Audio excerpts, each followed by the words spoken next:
This is Eric Frankhouse from Bloodlines and Black Magic, and you're listening to Gaming and BS with Brett and Sean. That's right, Brett. I put you first.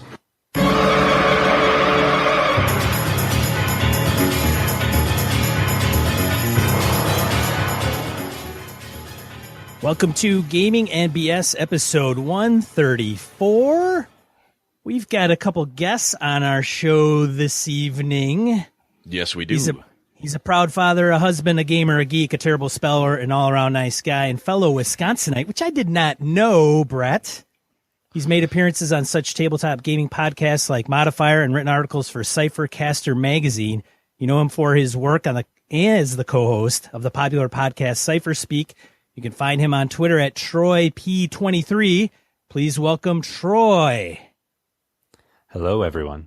Yay, Troy! Woo! Yay, Troy!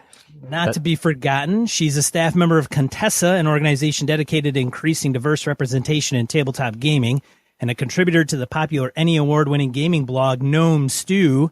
One of her passions is getting new people into gaming. Cypher System games are her jam. She's a snailologist by day with a love of weird invertebrate animals and co-host of the popular Cypher Speak podcast.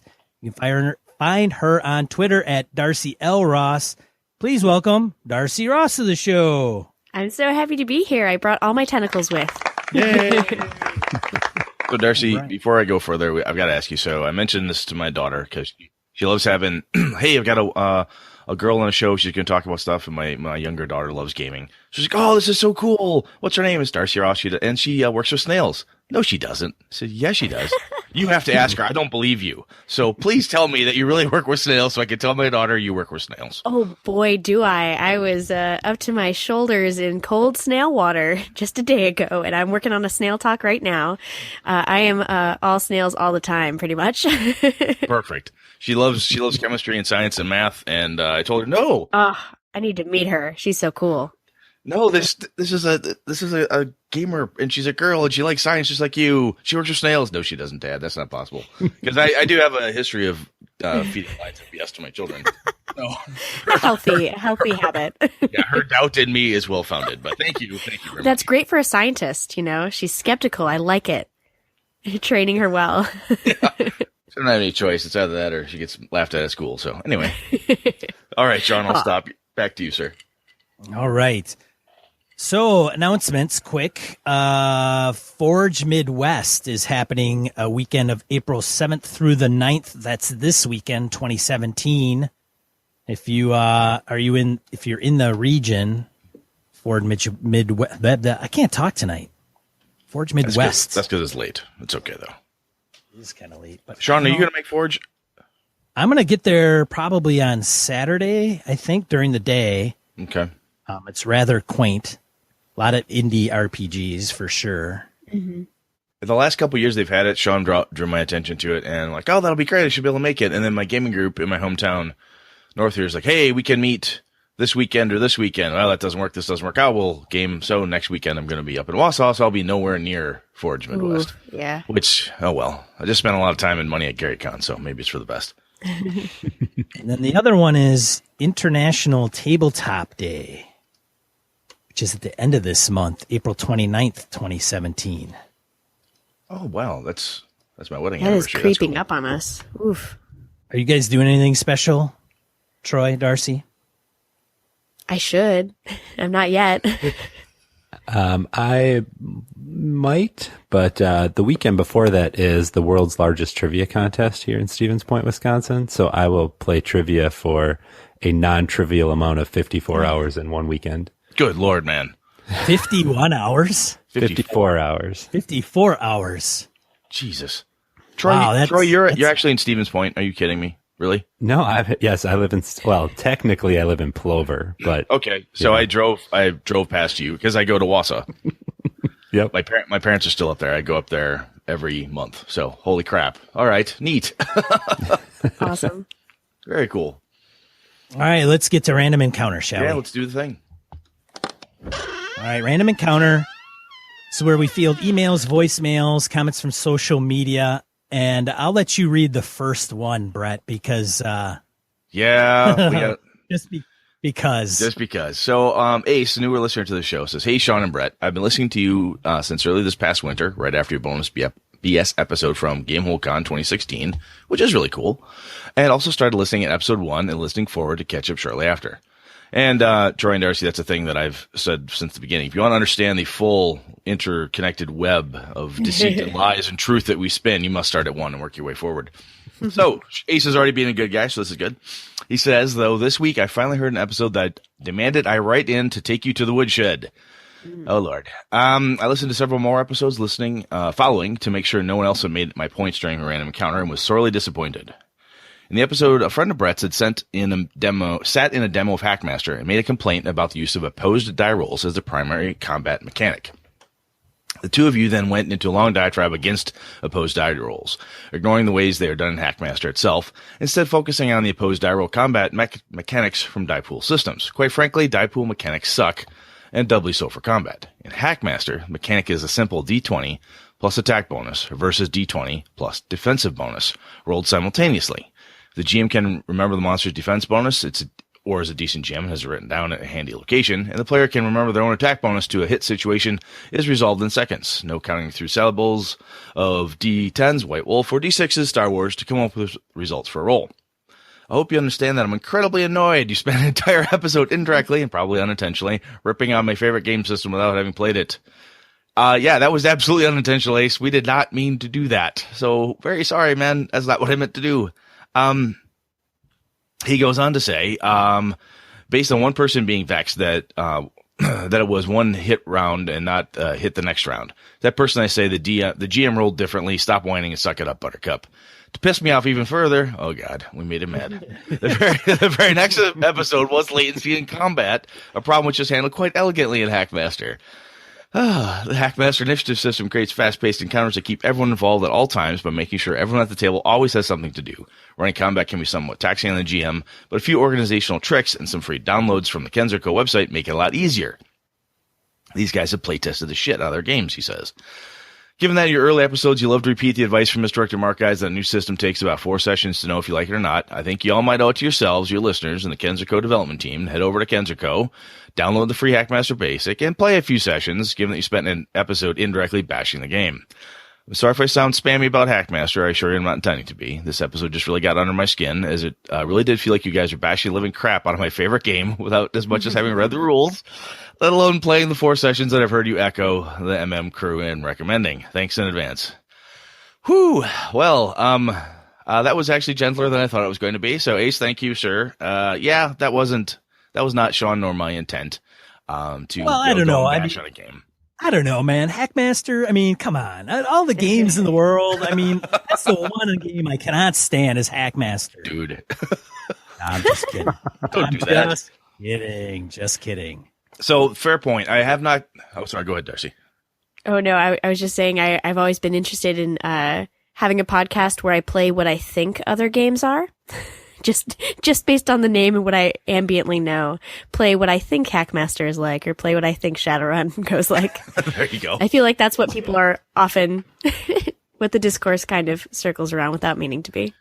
Yeah, what Sean and I ended up doing, we ended up talking about like the experience that our friend had, and then kind of abstracting it. And unfortunately, as Hackmaster was the game in question, it became kind of the unintentional whipping boy, I think is what happened. Yeah, I can see that. We did not mean to do that. That was complete jerk move on our part, if that's how it came across to anybody. So that's a lot of episodes back, and if anybody stuck it out since then, I apologize for our indiscretions previously. But he's dead right. I mean, if I were to go back and actually do what we're here to do today with Darcy and Troy, we would want to sit down and have a Hackmaster person who knows the system, or play the damn thing and really see how it goes. So, fair points. Yeah, fine. I'll try Hackmaster and see what it's all about. As a matter of fact, the mechanic that he mentioned sounds very simple and straightforward. I actually probably think it would be something I would find appealing, actually. But yep, we just gotta get. I don't know. When he talked about how we bashed the crap out of it, I don't know. I guess we did, but I didn't. I don't know. I guess I don't remember it that way. But well, I mean, yeah. You know, we deliver a message or our thoughts or input, and, you know, it depends how somebody takes it. And honestly, Ace, kudos to you, man, for calling us on the carpet, or if we did something that came across that way, I'd rather have somebody tell us. We can go, holy shit, that's not what I meant, man. And we can back it up and try to correct it. I mean, last thing I want to do is be that asshole who bashes somebody's favorite game that I've never played, because I can't do that. I do not want to. Hackmaster rules. Yeah. All right. I'm gonna take a sip here and recover from my whipping. Darcy, you want to read the next one? Yeah, hopefully I don't mangle this kind person's name. So this is an email from James Carruthers. That's right. Something like that. Hello, Brett and Sean. Props to you on your cleric episode. You stated your goals clearly and managed my expectations. I thoroughly enjoyed it. The only thing I found myself wanting was perhaps a little more specific discussion on a couple of things. One, advice and or commentary on how to select one's spells for the day, both in anticipation for the adventure and encounters ahead, as well as in support of your chosen playstyle or domain, including a bit more explicit discussion on the ones unique to the class and tips on how to use them, perhaps. This deeper look at spells is important, I think, when advising on a spellcasting class. 2, you touched on domains, but I would have enjoyed a deeper examination here too, because the variety in domains is an important feature of the modern cleric. Oh gosh, the modern cleric, I love this. That helps widen its appeal to various player types. But these are small critiques on what an excellently entertaining and informative podcast. As always, thank you so much for the great content you provide us over and over again. All the best, James Carruthers, Vancouver, BC. Ooh, those are some really good points. They are. We had to have Darcy read that one because I couldn't have Darcy or Troy read the one where Ace told us we were stupid, because then it would feel like our guests were just hammering on us. It would feel horrible. Yeah, that's right. Thank you. Sean, what do you think, man? I think these are good points. You know, we had tried to hit the right pieces of it, but I think he's got a good point there around the spellcasting components of it. We may have to go back and revisit that, do a little addenda on the clerics and talk a little more about domains and spellcasting and spell choosing and all that stuff. James, Brett told me not to. He just said screw domains and domain spells and all this other crap, and take it from a first edition perspective and all this other screw that stuff, just like that Hackmaster system. I hate that crap. Get that guy out of here. You should hear what happens behind the scenes. It's crazy. Sean just threw you right under the train there. I know he did. Oh, train. Did somebody say train? Here it comes. There you go. God. All right. Who's up? Let's go. Troy, you're up next, buddy. Josh comments on the Facebook. Hey, guys. Been listening to your show for about a year now, and I have to say I really enjoy it. But listening to your player series, in addition to the newest episode on GaryCon, really brings something I've been told really into focus. That D&D and its derivatives are still the dominant force in the hobby. Now, you may be saying no shit, but for someone who got started through Vampire and moved on to games like 7th, L5R, Shadowrun, Exalted, and Dresden Files, it is amazingly difficult to have conversations with people who have only played D&D. Especially when I can't find anything worthwhile in that set of games to really enjoy myself. It's really tough to find common ground sometimes when the best thing I can say about D&D is, yep, this game is nothing new. Congrats. Oh, ouch. Oh, wow. Whoa. That is not a selling point there, Josh. So how do you encourage people to try new games? How do you show that interacting with the world, politics, trading, making alliances can be as fun as murdering animals and stealing from their corpses for questionable reasons at best? And finally, how long until we get a player series not based on D&D? Where's the how to play a Toreador, or how to play a street shaman, or how to play a Lion Clan courtier? Love you guys. Keep up the good work. Whew. Well, I'll tell you, Josh, thank you for reading that, Troy, by the way. And, Josh, the reason Sean and I started with the D&D stuff was we weren't sure how well the player series of that show, how well it would take off, whether our listeners would give a crap about it if they're like, oh, no, this is cool and whatever. You writing in to say, yeah, I like this. I'd like to hear something that's not D&D focused is good. That's great feedback, because that is something that we can shuffle into that player series of discussions that Sean and I have and talk about, hey, what would you do in a gothic horror game of like Vampire? How would you play the Toreador versus the La Sombra or whatever, Zemisi and all those other clans and so forth. So I think that does make sense. That's good stuff. Sean, what do you think? Josh, I try to get Brett to do other classes Stop that it. he's mentioned, You and he dick. just won't let me. So I appreciate you bringing it up into the public eye, because he's just beating the hell out of me over here, verbally, mentally, physically. And so now that you've brought it to the public eye, I think we don't have much of a choice than to do that, Brett. Yeah, Sean, fine. I'll take my foot off your throat for a little bit. Sweet. Now I can breathe. All right. Next, Angela Murray emails us, "Hey guys, great episode on conventions, the various styles and the intricacies that go into running them. I love conventions. Despite being somewhat shy, I attend between 6 and 7 throughout the year." Jeez, man, oh man, good for her. "The community that gets built up around good conventions is something I can't find anywhere else, and the chance to experience new games, new players, new GMs, and everything else is something I adore. Heck, part of my lottery plan involves becoming a full-time con attendee and having a posse of friends I take with me to them throughout the year. Only $1 and a dream. I particularly appreciated your point about running the games you want to see at cons.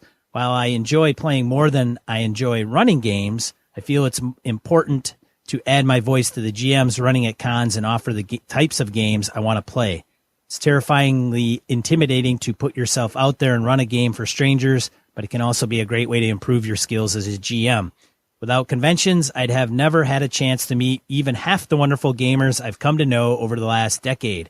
You're both going to make it to QCC this year, right? Ange." Well, She Ange, must be referring to me on that last part. yeah, I made it out to QCC last year. Ange, I don't know if you're going to go to Origins, but I am definitely going to Origins. So if you're there, Ange, I'll see you there. QCC is up in the air for me. Sean, I don't know about you. Yeah, Ange, I want to go to Origins, but Brett just won't let me. He's just like, I don't know what his problem is. Theme, man. What's with the theme today? I just want to make it consistent, my man. All I gotta say is I want to know where we can sign up to be part of her con posse. Exactly. I know, right? That was my first thought. I'm like, Angela, I love you, dear. And I just want to say that whatever it takes, I'll carry your dice for you, books, whatever it takes. Just want to help out. That's all I'm saying. Troy just incentivized me to come up with a shirt. So, Angela, if I can be part of your insane con posse, I will make shirts and everybody in the posse can wear them. That would be awesome. I love it.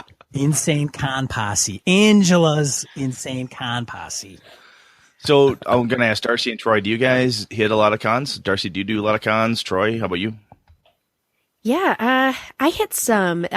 Last year I hit the most I had ever done. I did a Metatopia and a Catacon back-to-back weeks, and I do Gen Con every year.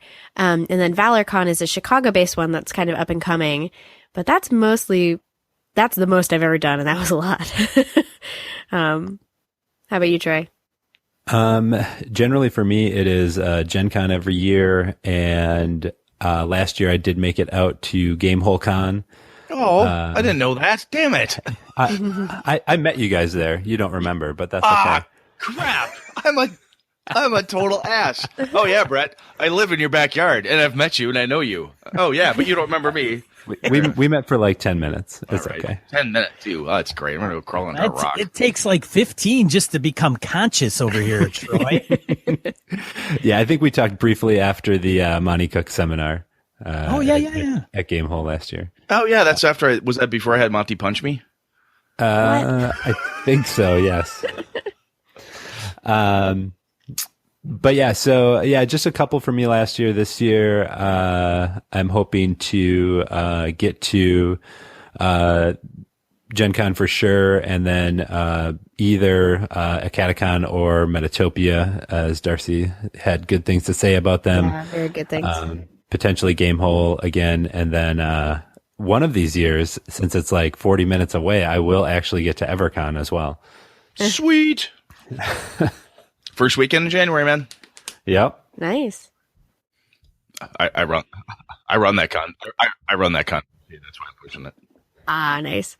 Angela Murray, I may get to play in one of her games at Gen Con this year, and I'm really, really, really excited about it. So anyone who should get a chance, like, Angela runs amazing games from everything I can hear. So if you see her at a con or, go read her Gnome Stew posts, she's really smart and a great storyteller. So I'm really excited to be in her game finally. If she GMs as well as she plays, I played with her when Christine ran QCC last year, and she was a blast to play with. So yes, awesome. I can imagine. GMs half as good as she plays, she'll be amazing. Have you met her? Have you met her, Darcy? Yes, I met her last year at Gen Con, but that was the first time, and she was awesome. I need more of Angela in my life. Everyone does. Because you're fellow gnomers or whatever they call you. Stewers? Gnome stewers? Gnomer stewers? Gnomes. Just gnomes. Gnomes? The preferred nomenclature is gnomes. Preferred nomenclature. I love it. You gotta love it.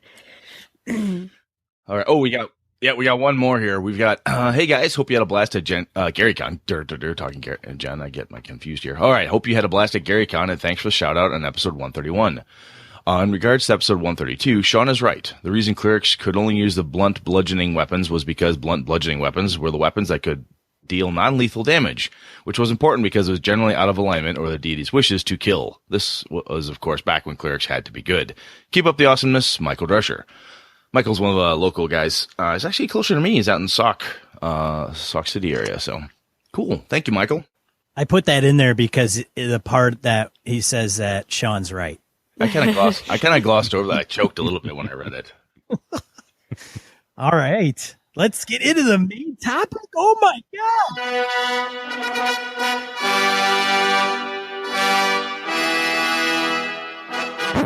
Oh my God. We've got Troy and Darcy here to talk about Fatal. Yeah. Oh my God.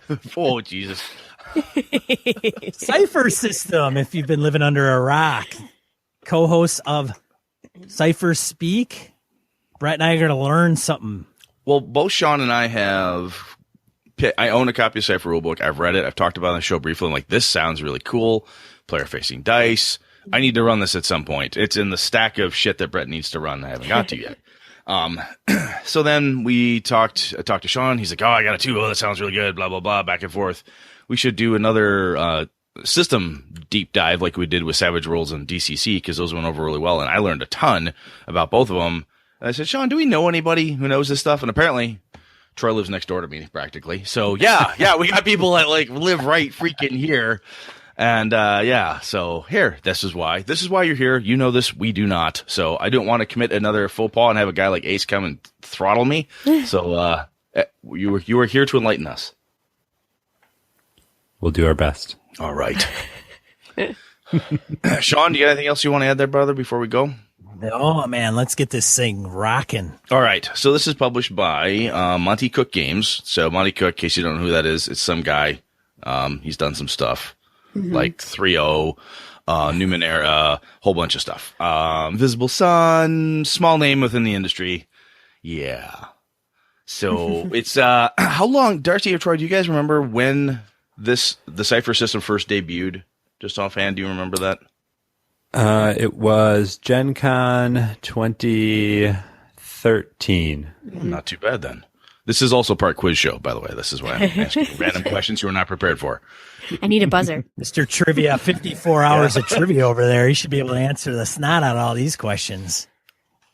So am I correct then? Cypher System as in a standalone rulebook, like the core rulebook, the Cypher System rulebook I'm looking at in my hands here, came out after Numenera. Is that when Numenera Strange and then Cypher, or what was the order? Do we know?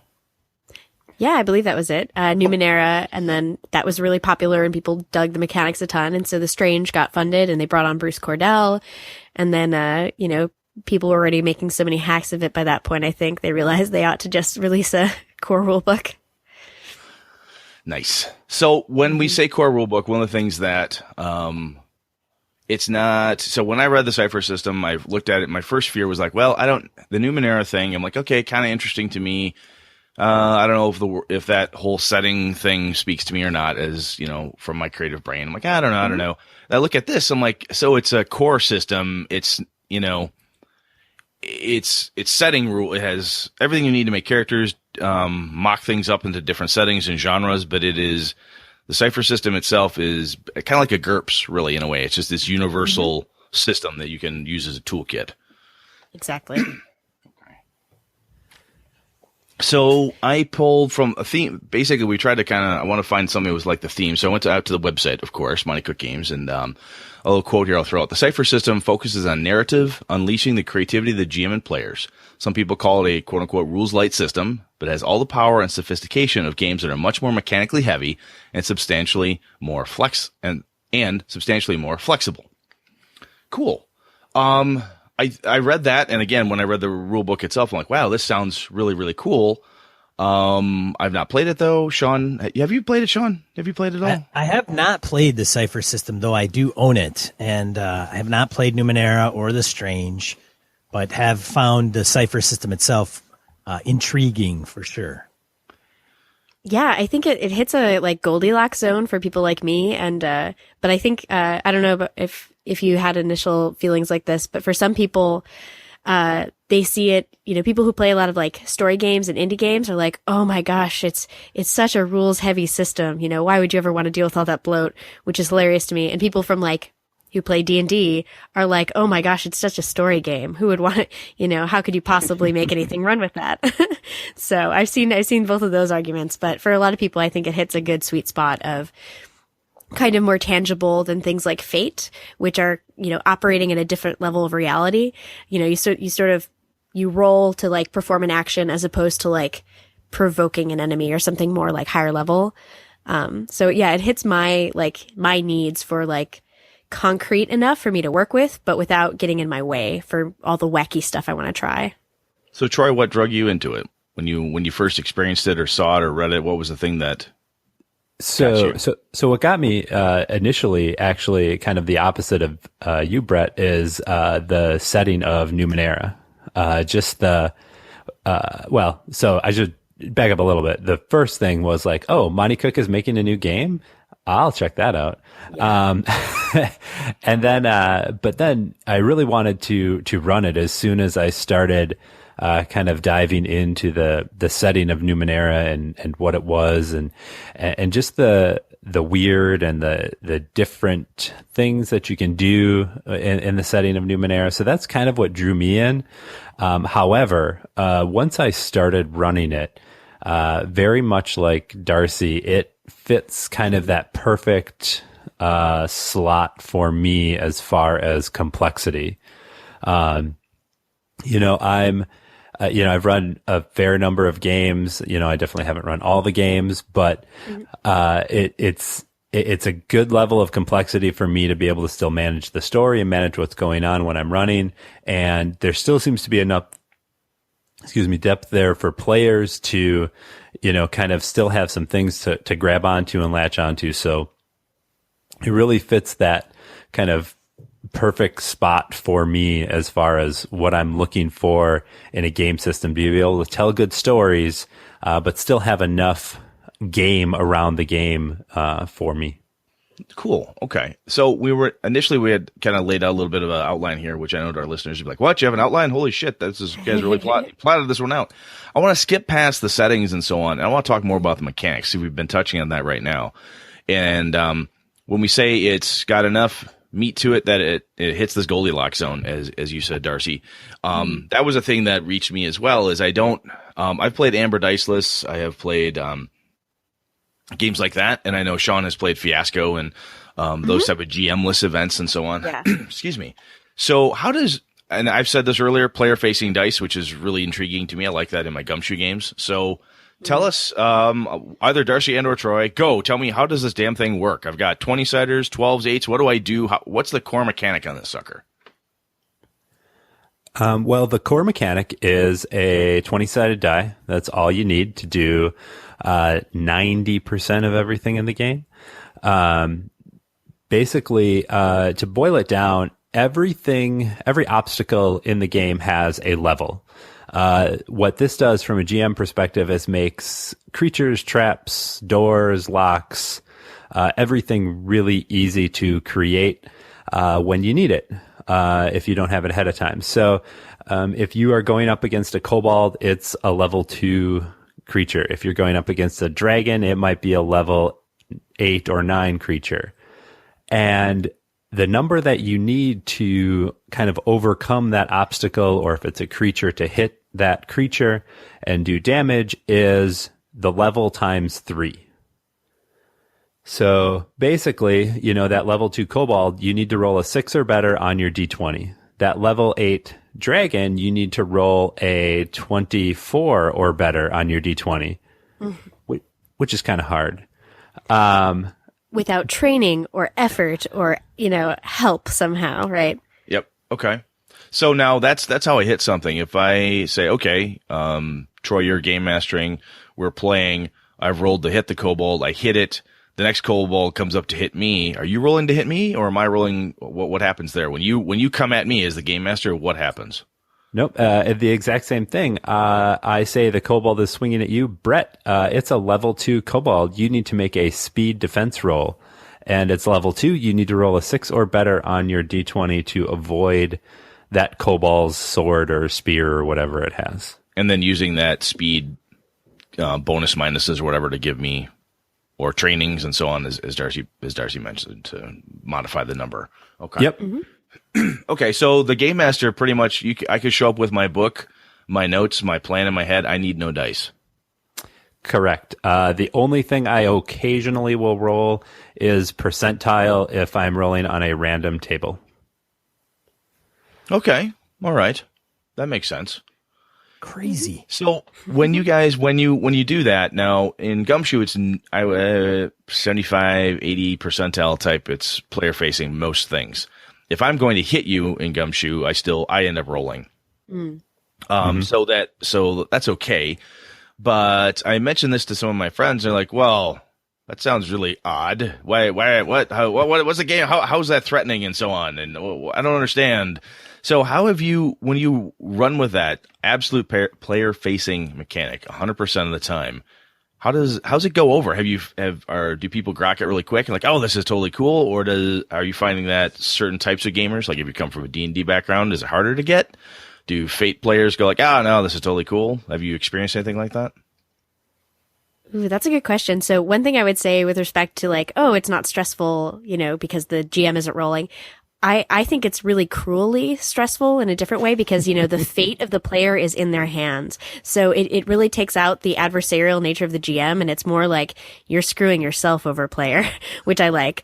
And I think the GM looks scary and has some nefarious plot moment. That lever gets pulled when they use GM intrusions, which we may get to. But in terms of grokking the basic mechanic, I've introduced a ton of new people to gaming through Cypher System, and it is so easy. And at least with the people that I've been running with. And I've done like 20-minute demos with people who have never don't even know what role-playing games are. I've done that at like the Adler Planetarium, this like super fast lightning speed Cypher System Numenera game, where we were just churning people in and out, and it worked really well. So I played a game with people who didn't know what a role-playing game was in the Cypher System in 20 minutes. So that was pretty cool. So I think people who are new to gaming come to it really naturally. I feel like I get the sense that some story gamers find it a little distasteful because, there's this baggage that comes with the D20, and there's a little bit more, there are rules for combat, and some people recoil from that. And part of the reason is just that combat moves really slow if you don't have a nice structure. And so, there aren't that many rules of the Cypher System, and a decent amount are like, how should armor work? How do health points work? And that doesn't mean it has to be all about combat, but I think that turns people off sometimes. They get nervous that it's going to be too crunchy. How about you, Troy? What have you been experiencing? I think from a player perspective, I've never really seen any, pushback or anything from them rolling all the dice. And as Darcy said, I think that it actually, depending on what your DM style or GM style is like, it actually ratchets up the tension a little bit, because if you, as a GM, you're rolling behind a screen and the players don't really know what you're rolling, to me, that almost takes a little bit of tension out of it, right? Whatever's going to happen, they're just going to tell you. Whereas if everything is happening out in the open and the players are rolling it, they will give that dice an extra shake or two before they let it go for that really big roll. Good point. I like the extra edge of cruelty that I've given to the player here. Yeah. If you roll well, you won't die. Oh, great. Yeah, Thanks, exactly. man. It's all on you. Yeah. Oh, lovely. So where I've actually seen more, I guess, skepticism is actually from the GM side of the table. People are like, you mean I don't roll any dice? How do I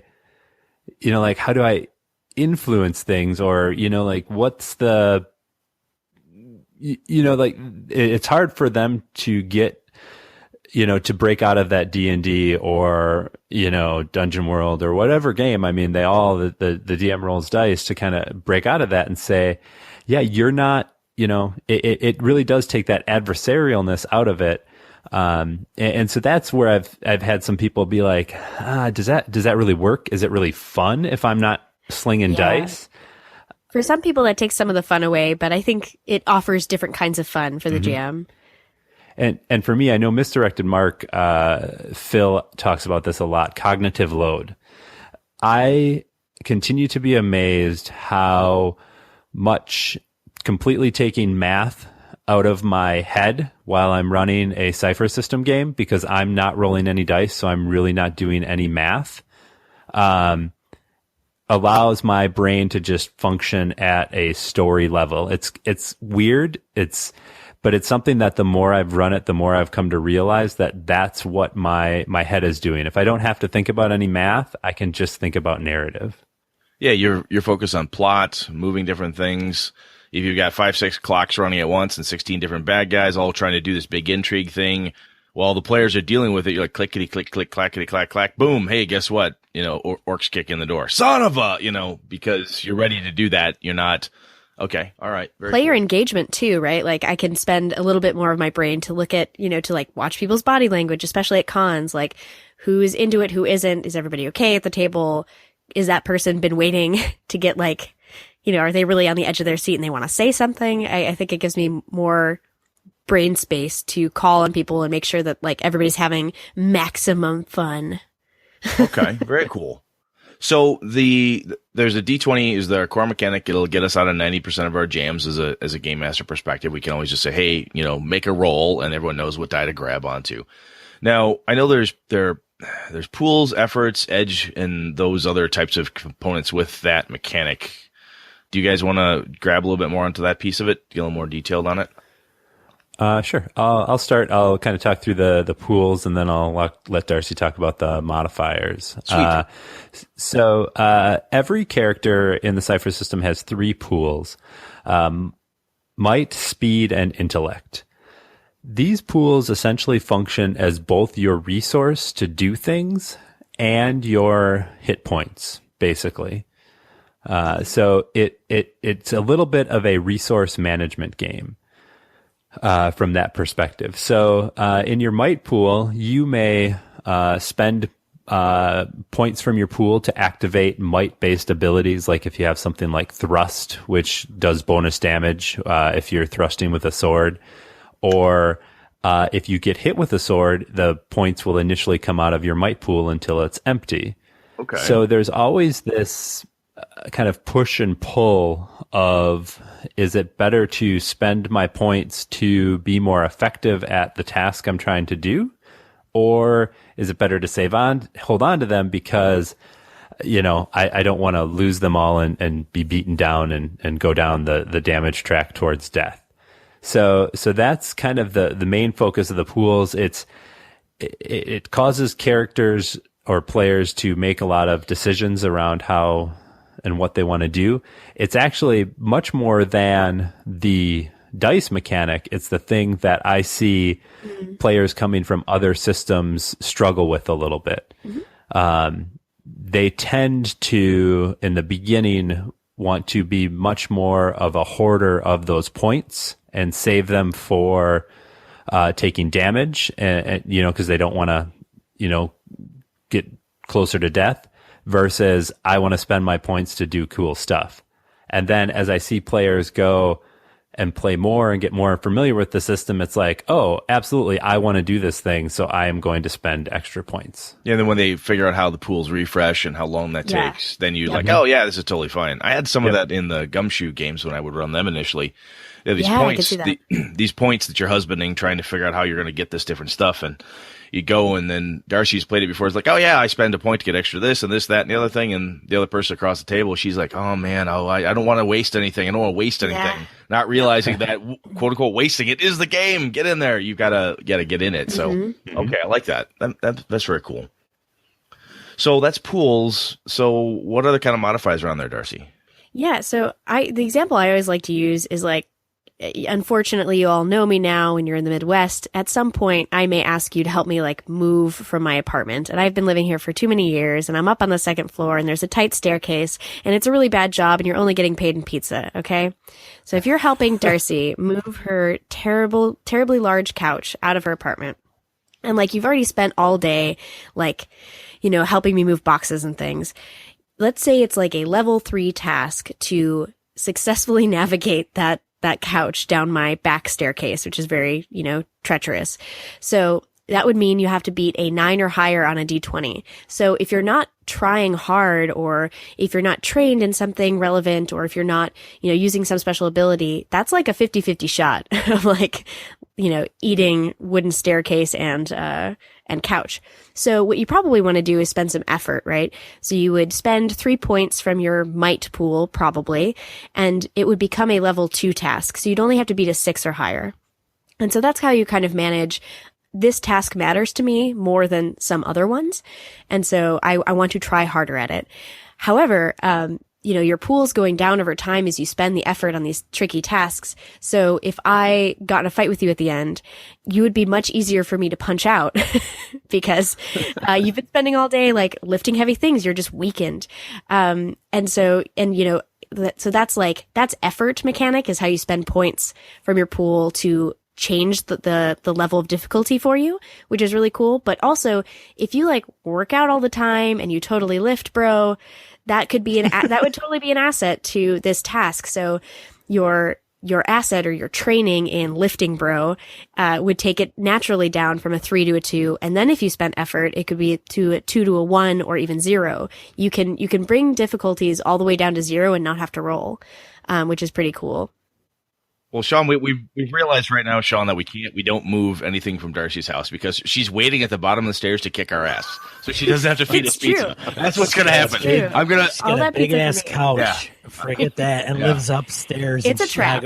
It's definitely it's a trap. That's what's going to happen. I'll get down there and she's going to push me down the stairs. Here, Brett, go boom, big Pollock down the stairs. Great. I'm beaten, bruised. Now I don't have to feed you pizza. Good times. All right. So learn that. But what's cool is that also the skill system in Cypher System is there's not a set list of skills. So like lifting, bro, totally valid. Absolutely valid. Oh, nice. So okay. There's kind of an interesting negotiation that you have at the table when people are really trying to do something very difficult and they're trying to see if anything could possibly relate to this task. And so I've found that it doesn't really bog down play much because there's only so many slots to like argue what fits in. But it forces players to think kind of creatively about how they're approaching it and if they could, make it work better in their favor or not. So I think it works. It's very, very flexible. Yeah. And the effort's going to help me figure out, is this getting this couch down now? Do I have to do this because there's a, big Rottweiler foaming at the mouth trying to chase me as I move this couch? Or is it like I've got all day to do it? Or if I don't get it down quick, Darcy's going to punch me. So exactly. So how much effort do I spend to get it down there before I get my ass kicked one way or the other? Okay. I get it. Yep. All right. So, are edges different than effort, or is that kind of the same, or is that just a typo that I have in there? No, edges are different. Edges are different. Okay. So edge, edge is a stat that is applied to a pool that reduces the cost of any action you are spending points on. So in Darcy's example of moving stuff down her stupid staircase, and normally we said that it takes 3 points from your might pool to spend a level of effort to move something down that staircase. If you have a point of edge in your might pool, then it only costs 2. So what this means is that you can do the same task more often than somebody who doesn't have edge and has the same starting pool. So it kind of like increases your endurance. And it can be increased to the point of where, you can even get a free level of effort. So if you have 3 edge, you would just auto spend a level of effort on every might task, potentially. Points for doing other abilities and stuff kind of also roll into that cost. So you kind of have to take and weigh that. But essentially, it just reduces the cost of any effort or any point spend on an action that you're making. So in that mundane example, right, if I'm a professional mover, hey, I could do this all day long. Not so hard. Yep, I know all the exactly. tricks. I've got the tools. If I'm a professional sniper, hey, guess what? It's easier for me to shoot people. Yeah. So, okay, I get that. It gives you your moments of awesome kind of a little easier, I think. And I think that helps a lot. So one of the pieces that when I started reading Cypher System, there's 2 pieces that hit me and went, huh? Cyphers and GM intrusions. So let's talk. Wait a minute. Hold on. Wait, well, Hold all on. right, Sean. I got a question. Shoot it. So with the effort and edge in spending those points, are they recuperated and how? Do you get those back after you spend them? Yeah, so your edge is always there as like your free discount. So that never goes away. So anything you're doing is just a little cheaper. But then your pool points. So it's standing. Exactly. And then your pool points, you have, I mean, at least for me, Cypher System characters, you have to work to knock them down, man. They are resilient. You get 4 chances per day to do like a recovery roll where you roll a d6, the only other die you really need. And then you can like add points back wherever you want in your pools. So you can go from like, you could have 0 in 2 of your pools where like you only have 1 pool left with any points in it. And all you can do is crawl. And if you can do a recovery roll, you could put 1 point in each and you'd be like vaguely functional. Like you kind of pop back up a little bit. So, each day you have like up to at least like 20, almost 30 points back in your pools. Like, it's pretty enormous, but your first recovery roll takes an action, your second takes 10 minutes, your third takes an hour, and your fourth is sleeping. So you still have to ration it, but it's not like you're waiting days to recover from crazy injuries or anything. Okay. Gotcha. That makes sense. Yeah. I like that. With resource management, I figured there had to be some of that, right? Okay. And I like that. I like the pacing out of that too. It's kind of like the short rest, long rest, and 5e and other similar types of mechanics where you're like, look, you can do a little thing now, take a breather, go back up, get 5 more boxes from Darcy's place, or come back tomorrow after you've rested up, and guess what? You could probably move another couch if you had to. But okay, no, I get it. That makes sense. So now ciphers. Cyphers and GM intrusions are the 2 that when I read the book, I went, what? So ciphers, lay it on me. What the heck? So Cypher System, there's ciphers in it. What the hell's a cipher, and how do we use these things? Troy, you want to take it? Sure. Ciphers are one-use items. They can have a wide variety of power levels, and they are meant to be spent, found, spent again. So there are all kinds of different effects that these ciphers can have. One of them that we were just talking about, refreshing pools. You can find a lot of restorative ciphers. So it can be an injector or a pill or a patch, all kinds of different things. You slap it on and it gives you 1d6 plus 5 back to a particular pool or any pool of your choice or whatever that particular cipher happens to be. A lot of other ciphers, it kind of depends on the setting that you're in, how those ciphers look. In a more mundane setting, you don't have a lot of like ray guns and bombs and things like that are ciphers, because if you're in a mundane setting and you can somehow get access to a hand grenade, that's not really a cipher. It's more like a moment of inspiration or a moment of perfect memory, so you can remember 20 seconds of whatever it is that you saw. In something like Numenera, ciphers can be literally almost anything. And that's kind of where the Cypher System got its name from, is in Numenera. They're very specifically ciphers. And these ciphers are a lot of different things. Some of my favorites are, there is a mystery box that when you open it, you roll 2d20 and then there's a table that tells you what happens. If you roll 2 ones, like one of my players did, you are immediately teleported to another dimension, which was fun and interesting. But they are also pretty powerful, but you can use them once and then they're gone. So a lot of times players will overcome a obstacle that you have set before them with a Cypher because they have that magic bullet, and you're like, all right, on we go. So it really gives the players a lot of flexibility. I like to see how players choose to use ciphers. They will often, you have there's a force field cipher basically, in Numenera and the Strange, that creates a 10-foot by 10-foot square, wall of force. And you're like, oh, they're going to put that up to block or whatever. But, I've seen players use it as bridges, as part of a ladder, all kinds of different things where they use that wall of force to their advantage. So because ciphers are one use. Sorry, go ahead, Darcy. I'm sorry. Oh, I was just going to say, in Numenera, the setting is 1 billion years in the future. There's all these civilizations that have risen to enormous technological prowess and then left or died or something. So there's all sorts of weird tech lying around. And so ciphers naturally emerged from the setting and have been reskinned in all these different settings. So it made a ton of sense in Numenera. And it's this interesting, weird box of random goodies sort of in the other settings, I think, that gets skinned to be more appropriate later. So to Sean's question around pool refreshes and stuff, ciphers are one shot, meant to be used. And am I right? They're meant to be used every session. So if you have a cipher, use it this session, and because you're going to get more, they're not oh, well, you use the one you had for the whole game.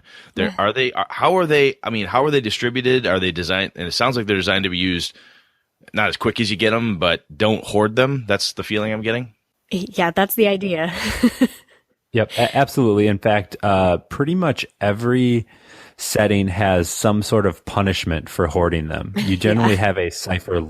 You have a cipher limit. For instance, in Numenera, depending on your character type, you either can safely hold 2 or 3 ciphers at once. And if you hold more than that, it's not immediate, but if you hold them for more than a day or two, then the GM rolls a percentile die and adds, I think it's 10 per extra cipher you have or something like that. And again, if you get up to 200, so if you were hoarding 25 ciphers or something, essentially a nuclear explosion happens when the ciphers all mix together and no more character. Yeah, it's the incompatible energies are messing with each other. Nice. Sean would like that because it's another way to punish players. So that's good. But it's always a choice. Yeah. So how do you get them? I mean, when you just walk in at the start of the session, I sit down and Darcy goes, "Hey, Brett, here's a cipher." I mean, how do they pop up in a game? Are they just injected through storyline, or are they handed out like cards?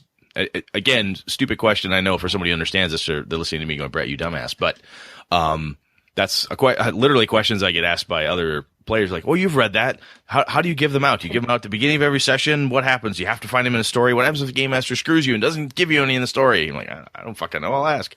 So here I am asking. Yeah, I would say it's a bit ambiguous. In Numenera, it's stuff everywhere. So if you stub your toe, there should be at least, if not a cipher, an oddity, some weird bit of tech. So, that's more you find it in your environment. It can be, it's a lot of times they would be used as a reward, someone may pay you in ciphers or something.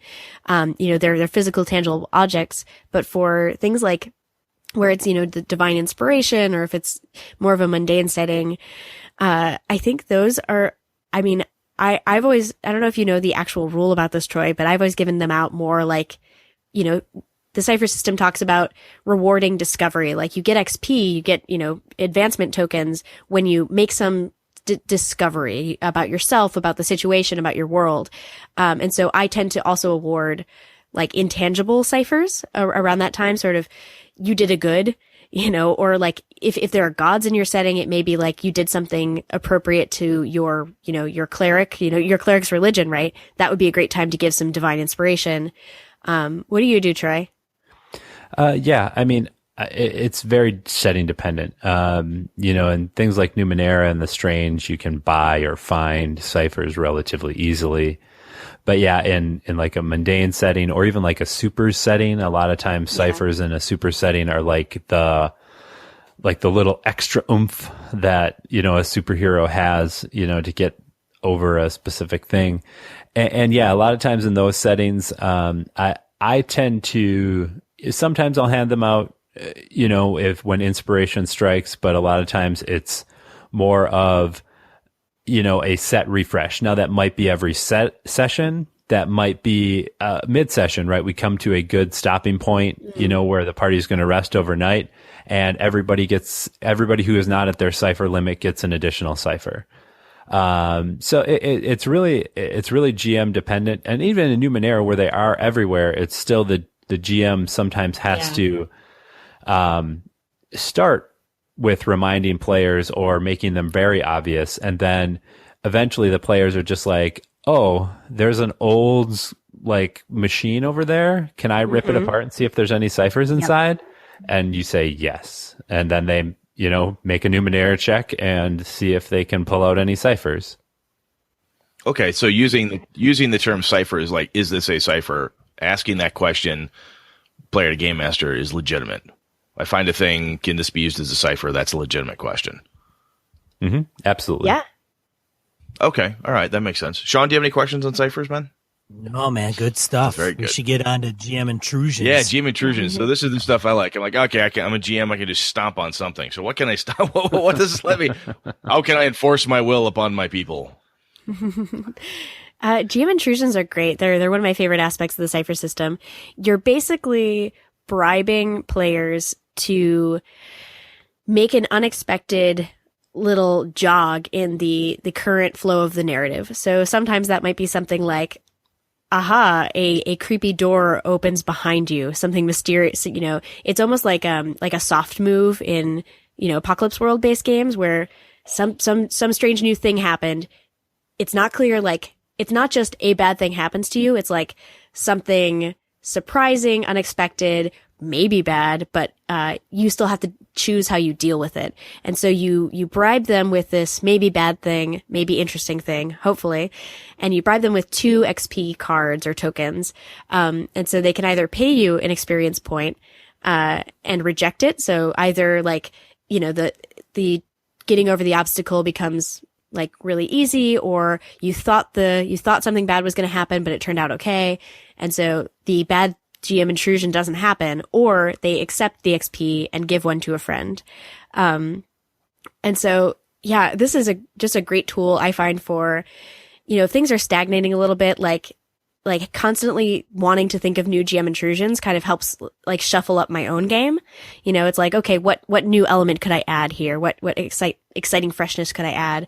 And it's also like when players are bickering about how best to, when players are getting into analysis paralysis, holding up 2 XP cards and looking ominous is the best thing to get everybody here and now. Okay, a thing is happening. This is exciting. And they focus on the new exciting jog in the storyline. Does that make sense?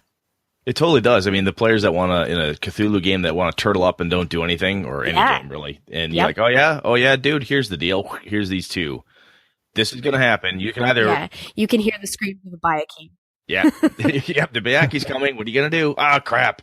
Spend XP to make it go away. Good. You're just giving me your goodies, or you're going to deal with it. Hang on to it. Yeah, exactly. Okay. Yep.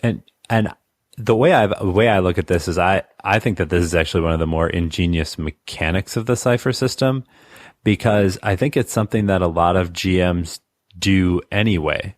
Totally. When you're playing any game, sometimes as the GM, you're going to break the rules to make whatever you want to happen for the story happen. And to me, a lot of times in the Cypher system, if you frame that as a GM intrusion, you're now breaking the rules in the framework of the rules. So it really, the players, you don't get the, if you were playing a D&D or a Pathfinder and the creature can't fit through the tunnel that you're in, and you're like, we're safe. And then, something, the walls crack as like the creature can like expand, get in a little bit and expand itself to get to the heroes or whatever. In Pathfinder, you're like, we planned to do this and you just totally messed it up. And in the Cypher system, you're like, look, more drama. And more resources for you to deal with what we just laid on you, right? Yep. Yeah, it's that ninjas are going to kick in the door because you all are sitting too long. But guess what? The ninjas kicking in the door come with the GM intrusion mechanic. So it's not just me being a dink to kick you guys in the ass to make you move. No, it's a thing that I'm supposed to do mechanically to make the story move. Mm-hmm. Yep.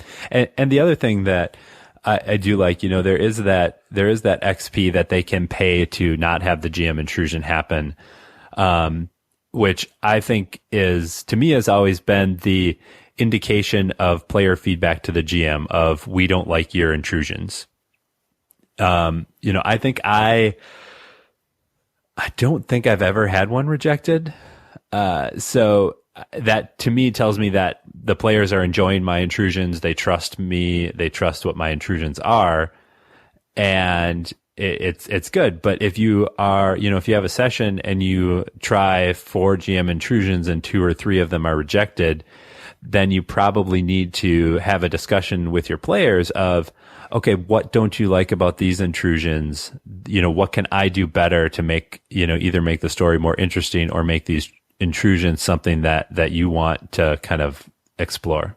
That's interesting because that mechanical feedback to say, hey, Darcy, no. And then she says, Brett, what's the deal? In another game, she'd see me go, oh, for Christ's sake, really? Ninjas again?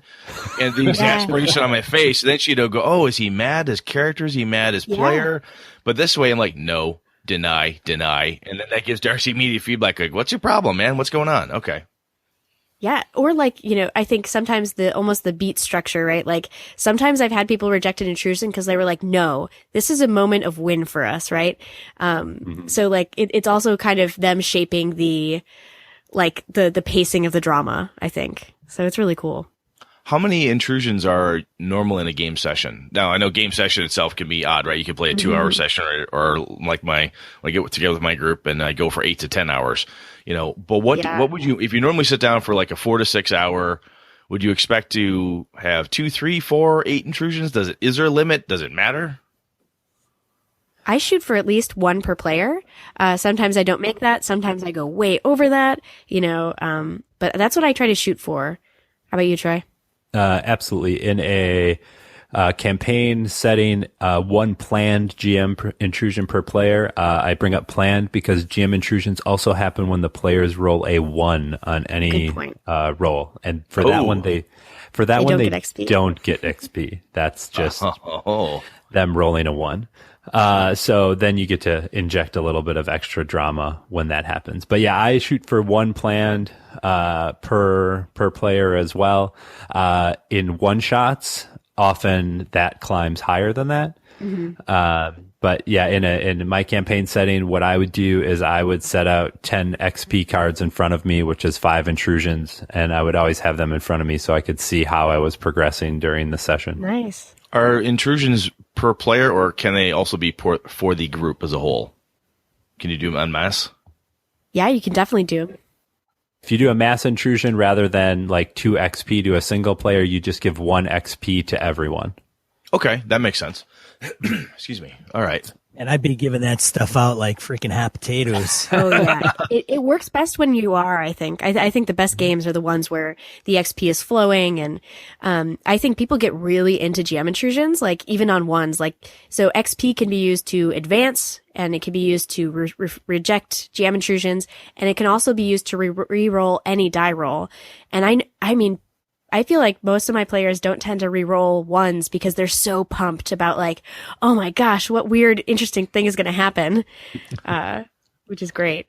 All the dice are player facing, right? So those game masters are saying, oh my God, I'm losing control. I don't have a die in my hand. How can I help enforce or predict or do something? This intrusions, to your point, Troy, it's pretty ingenious because it's a mechanical thing that we do anyway as good game masters to poke and prod. And it gives me back some of that game master control, a little old school style, saying, hey, look, here's a thing you can do to force an event to occur per player or per the group. You have to give them a little XP for it, but you know what? I mean, whatever. They're going to be getting some XP anyway, but you get to do something to influence that whole storyline. I like it. I think that's a really cool idea. Yep. Sean, you got anything else on those, man? No, I love that stuff, man. So love GM intrusions. it's really neat. I like it. Just looking at the outline, do we want to kind of talk about XP and advancement since we kind of bridged into that a little bit? Yeah, let's do that. And I definitely, after that, I want to for sure make sure we touch on character building because the character sentence and some of the stuff I think is unique or interesting to me. I want to make sure we get that. So let's talk XP and advancements.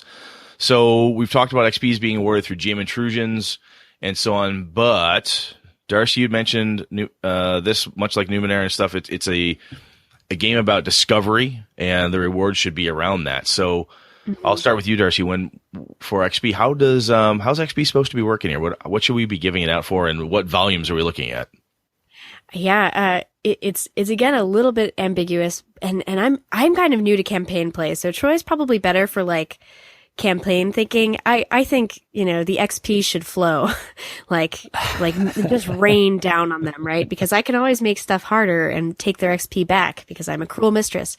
So for one shots, I think, you really can't overdo it with GM intrusions. You can't overdo it with like, wow, you made a cool insight, or, I love it when players like make a connection that isn't there, but is so clever that I take it, right? They're like, oh, clearly this strange device must have been related to that weird cult we saw back there. And I'm like, of course it was. Have some XP. Keep coming at me with these brilliant ideas, right? And yeah, I award XP for things like, even more like character development, like, a lot of times I've been throwing in like character secrets. I have people like write down a secret and like give me a note card, especially in my supers game, just because I get bored of running the same adventure over and over again. And like, as players make realizations about each other or their own past, I think giving out XP for that like really incentivizes them to like get into character and get really dramatic with everything, which is fabulous. So I think, yeah, in one shots, you really can't have enough XP, but Troy, you've got more experience than I do with campaigns. What's your thought there? Ultimately, as fast as you want it to be. So if you are giving out one intrusion per player, that's 2 XP per player, kind of during the session.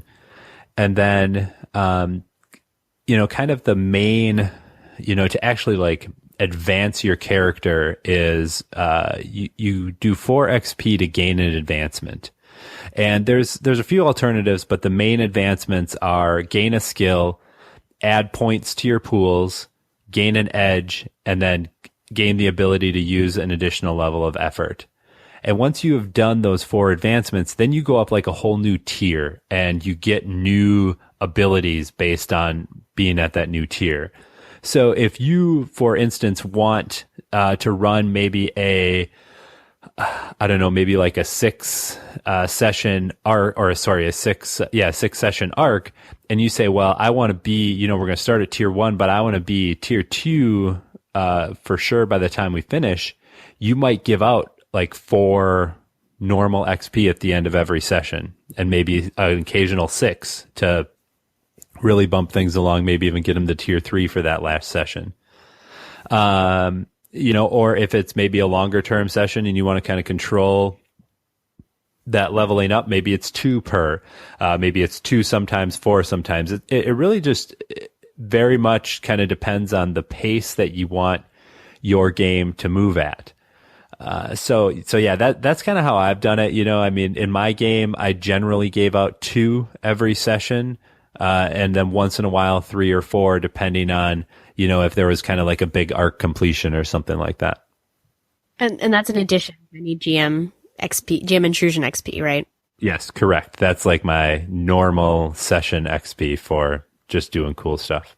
Now, Darcy, you mentioned you can use 1 XP to reroll a die, and I get what you're saying, like in a shorter term, like a 1 or 2 shot, or even a 1 shot, maybe not re-rolling dice. But then I know you can do like short-term advantages, long terms.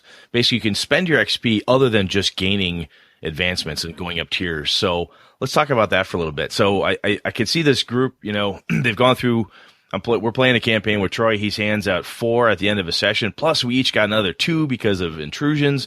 Wow, it's pretty cool. I got a stack of like 8 in front of me. I probably won't have a full stack of 8 by the end of that session. I'll bet you I've burned some of them mid game. So how am I using them? Rerolling and whatnot? What's happening there?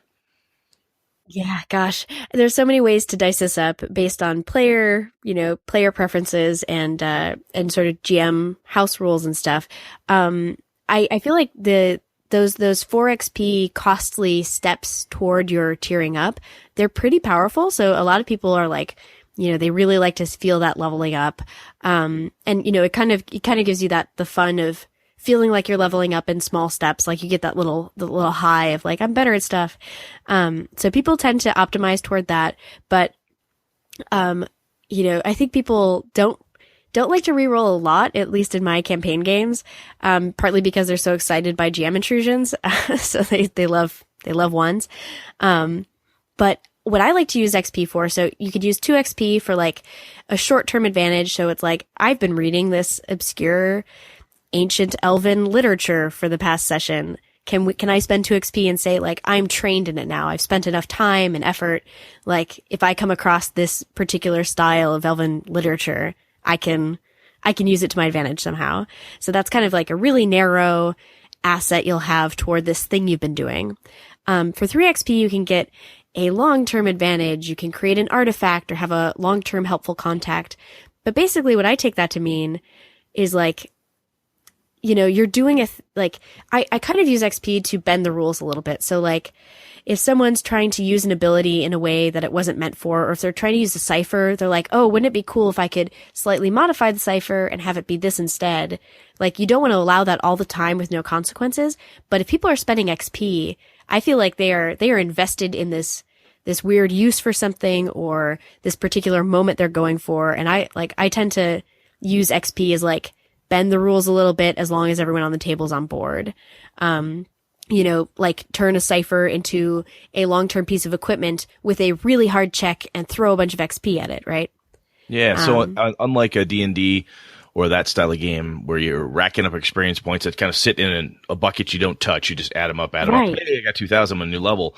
This is another resource that you've got to carefully maintain or willfully spend it at crazy willy-nilly, but it's yet another resource pool for you to do stuff with your character. I like that. That's kind of neat. Hey, Darcy and Troy, do you guys find, because Darcy, it sounds to me like you run a lot of one-shots. Oh, yeah. Is that accurate? Okay.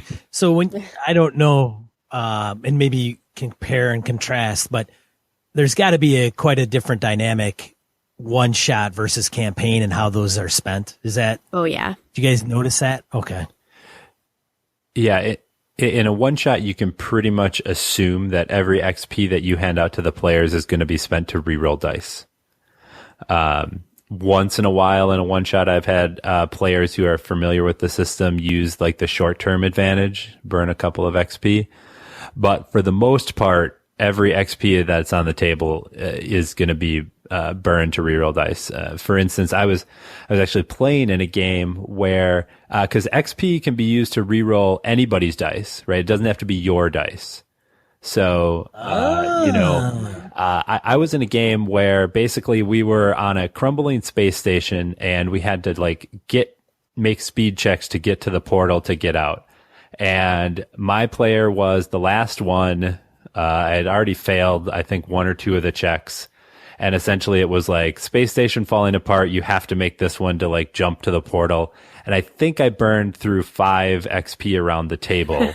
Yeah. Right. To get, and it was just like a 12, right? It wasn't even like I needed like an 18. It was like I needed a 12 and, just bad roll. But, so a lot of times, in a one shot, especially as it comes down towards the end and you're at the climactic encounter and, people are like, oh, we just need to get one more hit on the bad guy, or we just need to make one more check to do this thing. It's like reroll. So that's very much from a one shot perspective, kind of what my assumption is. From a campaign perspective, I've learned it really depends on your players. Some players, will re-roll dice or do short-term advantages, kind of as they go along and tier up as it happens. Other players will hoard all of their XP and just tier up. So it kind of depends. What I found in my longest running campaign, which was really interesting, is all of my players seem to get to a spot around tier 3, tier 4, and there are only 6 tiers in the Cypher system. So that's kind of the max. But around tier 3, tier 4, all of my players kind of got to the point where they felt really competent with what they could do and what their players could do. And they were all happy with that. Then they started actually hoarding XP in the other direction to re-roll dice. So they wouldn't tier up unless they had 6 or 8 XP. So they knew even if they tiered up with 4, they'd still have a few to start the next session. So it's an interesting dichotomy. In most of my campaign games, I think going forward, I'm probably going to implement kind of what I think is one of the most frequent hacks that I hear in the Cypher system. And because actually this whole thing of having XP for rerolls and XP for advancement is one thing that sometimes players have a hard time grokking, especially early on. Is one of the most common hacks is to take that XP that you award at the end of a session and allow that only for long-term advantages and advancements. And then the XP that you award during the session via GM intrusions, allow that XP to only be used for rerolls and short-term advantages. So you kind of split it into 2 pools. Yeah. A lot of times it's a little bookkeepy, but it does work. That's actually a very common kind of, hack, I think, that a lot of people do. It might even be in the optional rules in one of the books. Mm-hmm. A little bookkeeping would have you on the little there because, it's basically just 2 different boxes on your character sheet. That's not bad. It's not that hard. No, that's not bad. And that's an interesting way to go about it too. I wouldn't know if I would. It sounds like oh yes, I should totally do that. When I run this for the first time, I'll run it native rules as written just to get my own feel for it. And then probably have that in the back of my head. I like that idea. Excuse me. That way you don't end up with somebody with, 15 XP that they've just been hoarding, waiting to re-roll a shit ton of dice for everybody at the table or something. So I get that. All right. In my game, I ended up with a player who was basically a glass cannon. He could go off once per combat for a whole bunch of damage. So he would save his rerolls for that oh my gosh. action, and he'd reroll 3 or 4 times to get the hit in. Jeez. That's funny. I like that. Yeah. That's very cool. So, Sean, any more questions on XP? No. All right, let's talk about character building. One of the cool pieces about character building that I liked here, and this is most of my players in my home group and stuff, we kind of do this anyway. You have that character sentence, and that's an actual critical piece here where you say, what's your character? Well, he's a dark elf who's misunderstood by society and he has a cat. All right, now I know who you are. But you have this thing. We all try to do an elevator pitch of what our character is, and it's that wonderful, really short answer of tell me about your character. So, Troy, when you are doing, I'll start with you here on this one. So what does the build your character sentence? How do we go about doing that, and why are we doing it? So basically, it kind of just puts together all the pieces of your character. And a little something we do on our show is we have, when we intro ourselves, we generally try to give ourselves a character sentence in the vein of the Cypher system. So since we knew we were coming here, we ciphered you, Sean and Brett. Oh God! All right. So we have to give you somebody an idea of how these sentences go together, and we make up a lot of types that are not in the Cypher system, obviously, when we do this. But Sean is an organized train conductor who speaks with a million voices. Oh, nice. Nicely done. And Brett is a surly warrior poet who rules his table with an iron grip. Bravo. Nicely done. Bravo. Nicely done. It does paint a picture. I like it. Yeah. So as we kind of pull that apart, that first piece, so, organized in Sean's case is what is known as the descriptor. So the descriptor is kind of the center of your character personality. So it's kind of the thing that, from a mechanical perspective, it gives you a couple of skills, maybe an ability or an inability. And it's things like tough, graceful, murderous. They're not always positive. And it's kind of the thing when you think about your character, when you have to think about what is their core and how do they make decisions or what do they think about, it's kind of, that's where it starts from. Any other thoughts on descriptor, Darcy? Yeah, I usually describe it as it interacts with your character a little bit mechanically, but it's really a jumping off point for roleplay and sort of, giving your character a spin. Yep. So that's that first part. The second part, the train conductor, is what is known as the type. And type is really similar to class from other games. So some settings like Numenera have kind of their own specific types, a glaive, which is really a combat focus, a jack, which is sort of jack of all trades, nano, which is sort of techno-magey a little bit.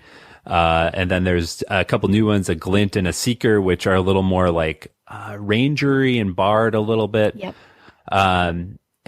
So some of them have special ones. The core ones in the Cypher System core rulebook are warrior, adept, speaker, and explorer. So, again, you kind of have that, obviously, a combat focus. Adept has, usually some magic or something that's kind of giving them some extra sensory type powers.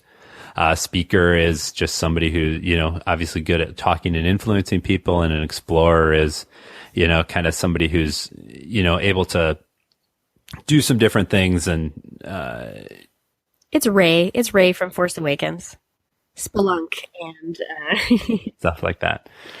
And then on top of that, in the core rulebook there is some rules for flavors. So you can kind of flavor these different types in different ways. So you can add magic or stealth or combat or technology to these various types to really kind of fit them in your game. Mm-hmm. So type is relatively straightforward. That's where a lot of your abilities come from. You get a lot of abilities from your type when you start, and then at every tier, when you make those big jumps up to a new tier, you select some new abilities as well. Cool.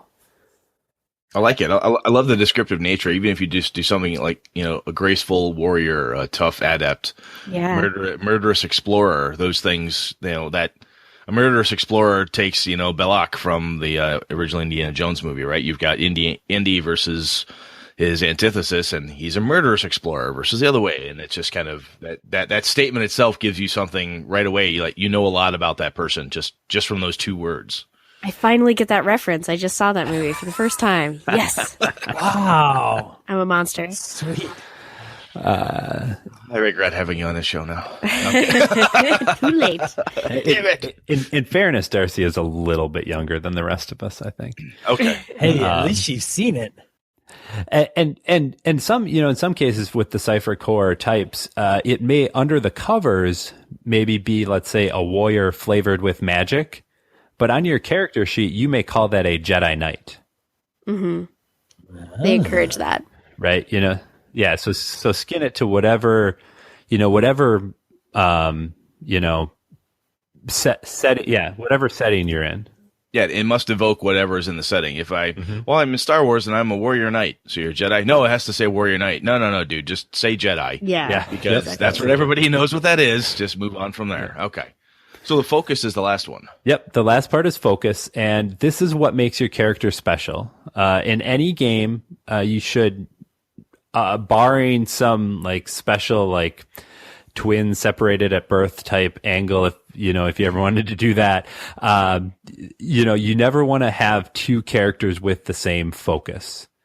So Again, these kind of run the gamut of all kinds of different things that they can do. You could be a tough warrior who fights with precision. So, you're not like a barbarian bashing, right? You're making definite, specific called shots. One of my favorite ones is actually, there is a focus who you are a, speaker who doesn't do much, which is kind of fun. You get some weird sort of abilities, because you're lazy. So you can be, who bears a halo of fire is another, good example. So you can kind of trigger this, flaming, wall sort of around you.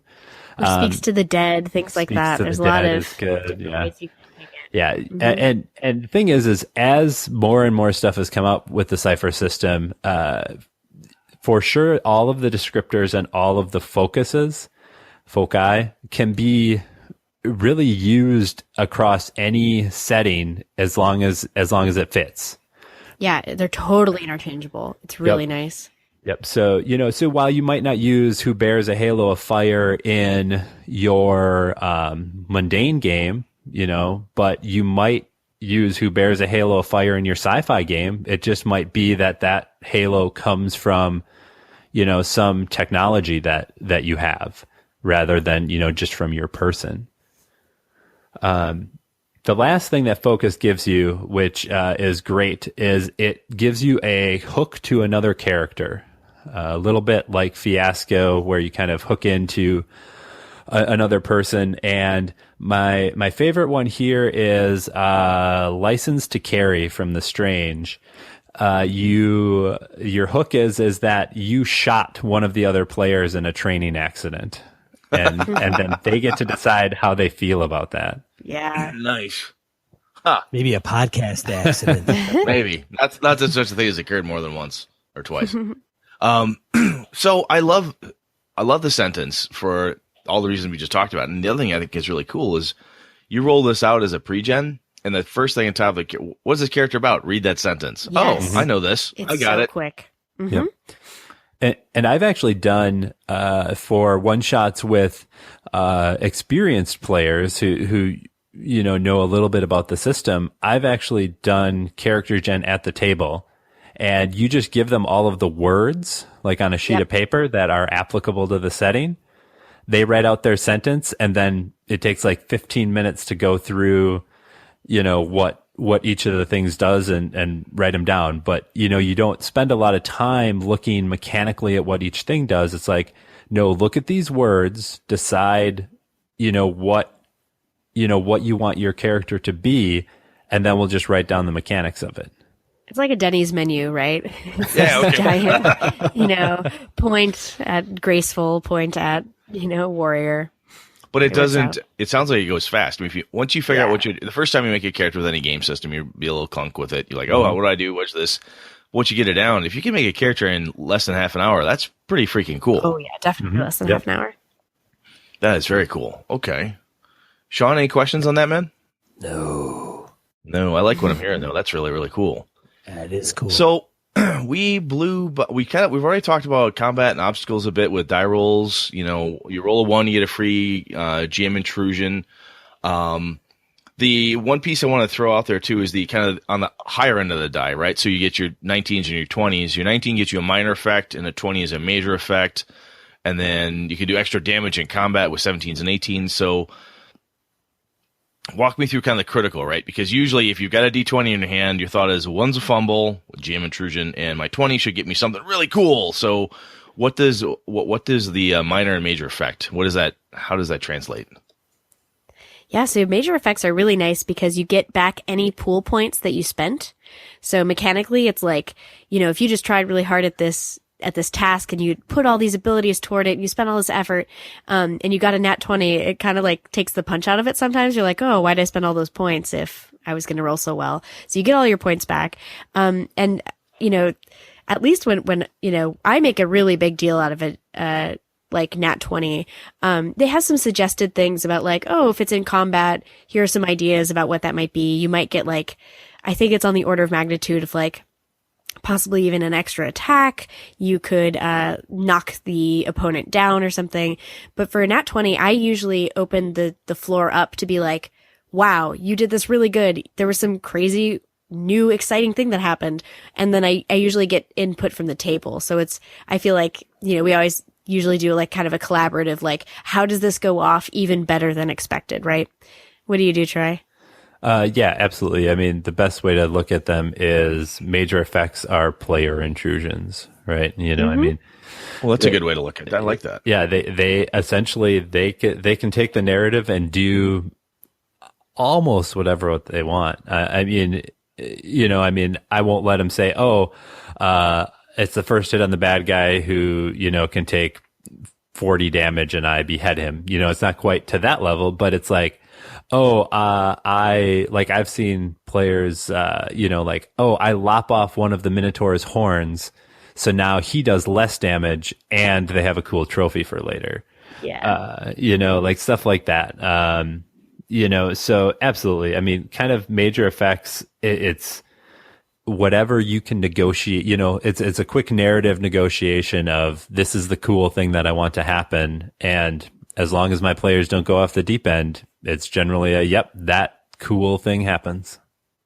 And then minor effect are a pretty big step down, but they're still like, I'm trying to think of what some of the book recommended ones are. It's almost like a Edge of the Empire, advantages. I think about them like, you line up a good shot for like, you get in a good position, or like you find, you learn something about your environment that helps you next, or, you kind of like trip up the opponent or something. Do you have some ideas, Troy? Yeah, the way I like to look at it is major effects generally are lasting effects, where minor effects often are just quick effects. So, where a major effect, like my previous example where it chopped off the horn, kind of affected that big horned creature for the rest of combat.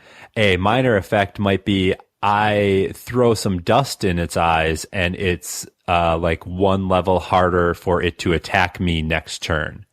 Mm-hmm. Right? So it's just a momentary effect rather than kind of it's harder for it to attack me for the whole combat. That would be more of a major effect. Mm-hmm. Okay, that makes sense. I like that. Let me see here. Sean, anything from you on combat skill checks or stuff like that? I think we covered that pretty well. Yeah, you can obviously tell that Darcy and Troy know what the hell they're talking about. Yes, absolutely. That's all I got to say about I hope this. so. We've kind of built a podcast around it.